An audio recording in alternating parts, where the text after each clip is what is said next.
Bartenders are movers and shakers. Most compliment the hurried pulse of the restaurant kitchens, but when there's a chance to connect with guests, their purpose becomes much more. So, this got me thinking, what are the craziest confessions bartenders have ever been told? In New York City, St. Patrick's Day is a sea of green, and Times Square is no exception. My friends at Tirnanog Irish Pub and Grill are familiar with the shenanigans every March 17th. Translated as Land of Eternal Youth, this pub has two youthful New York locations, Penn Station and Times Square. This spot has authentic Celtic charm, including imported entrance doors and an ancient Irish cooking pit. Find those leprechauns and pots of gold for this St. Paddy's Day episode of Pour.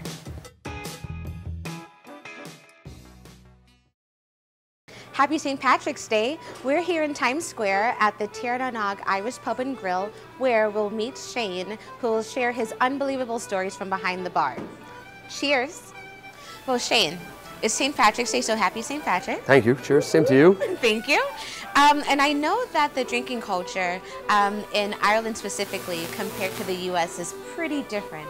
Yeah, no, 100% right it is. Like, well, whiskey was invented in Ireland. Right. So, of course, it's going to be about whiskey. And beer was probably a lot cheaper to buy back in the old days and stuff, so it was just simple. It was kept simple, and people still keep that tradition at home in Ireland, where mainly you just drink beer. That's your main thing. Whereas here, it's a lot more cocktails, a lot more vodkas, a lot more gin. But definitely at home, it's a lot more beer. And a lot more, seeing the St. Patrick's Day, it's going to be a hell of a lot more pints of Guinness. Absolutely. So if you come into an Irish bar and you ask for a cocktail, expect a pint of Guinness.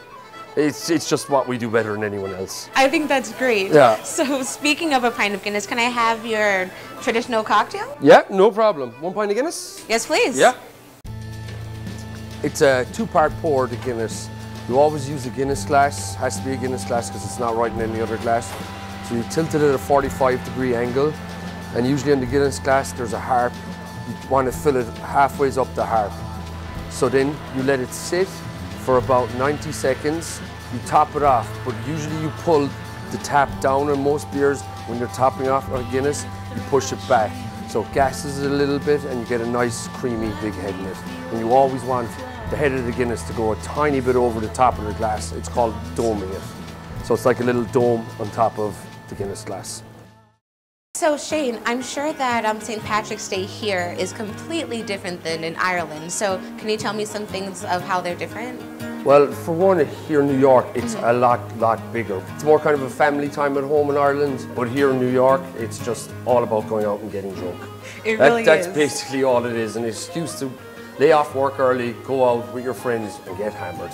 As well too, you get so many people from Ireland wanting to experience Paddy's Day in New York because like it's so famous around the world. It's the biggest parade in the world, and it's something to behold, really. I'm sure it is. Yeah. I was reading that St. Paddy's Day, I think originally was a day to feast for the patron St. Patrick. Yeah, but yeah, it was a day to feast because it was St. Patrick drove the snakes out of Ireland, or the paganism out of Ireland. That's the story. And then it was spent family day like that to celebrate his being. But here, I don't think anyone even knows who St. Patrick really is or his backstory. Probably not. But speaking of stories and backstory, I'm sure that you've experienced so much since you've been behind the bar since you were 13, 13 years of age, yeah. Wow. Yeah. So I was 13, I got a job just basically as a bar back in a bar in my hometown in Kerry in Ireland. And then one day a bartender didn't come in, I kind of took his job. So I was finishing school on a Friday evening, going bartending that day. I wasn't even old enough to drink in the bars, but by 5 years. But I was able to serve my teachers, everything. So it's a weird dynamic, but it's the norm at home. So what other stuff have you experienced? Well, probably the craziest thing that ever happened to me in a bar was I was working in a bar in Scotland. It was famous for bachelor parties, stag parties, whatever. So we had a big group of English guys. Came in, dressed head to toe, kilt, war paint on, everything. So they got a bit rowdy in the afternoon. I was like, these guys gotta go, like they're really driving everyone in the bar mad. So got these guys out the door anyway, they left. But right next door to the bar where we work, it's a souvenir store, so you sell shields, swords, stuff like that. So next thing you know, the door swings wide open, and there's this guy, kilt, his war paint on, and he's swinging a sword over his head. No way. I'm looking at the end of the bar and I'm like, oh my God, what am I going to do? He's going to take my head off. He's standing there swinging the sword. Next to just the chef was coming out of the kitchen at the time. Just walks by him and goes, "Don't worry, buddy, I got this." Sure, man's like, "I'm going to get you, I'm going to get you." Chef just walked coolly by him. As he walked by him, laid him out cold for me. But because he was in a kilt or whatever they do in traditional fare, his kilt went up over, everything was hanging out.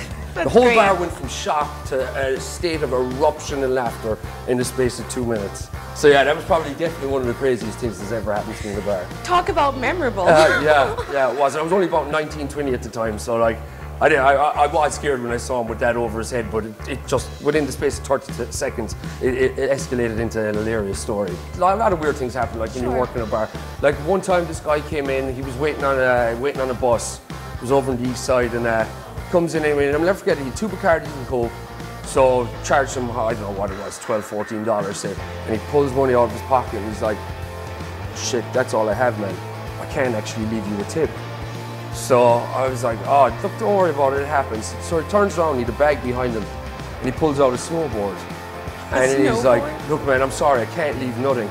So he throws the snowboard up on top of the bar. Score. So yeah, I got a snowboard. I didn't snowboard this time, but the guy who lived across the hall from me did. So I swapped him the snowboard for his TV, and I still have the TVs today. Very so nice. yeah. That's great. Thank you so much for your time. No problem. I appreciate it. Yeah, it was a pleasure. Thank you. Thanks.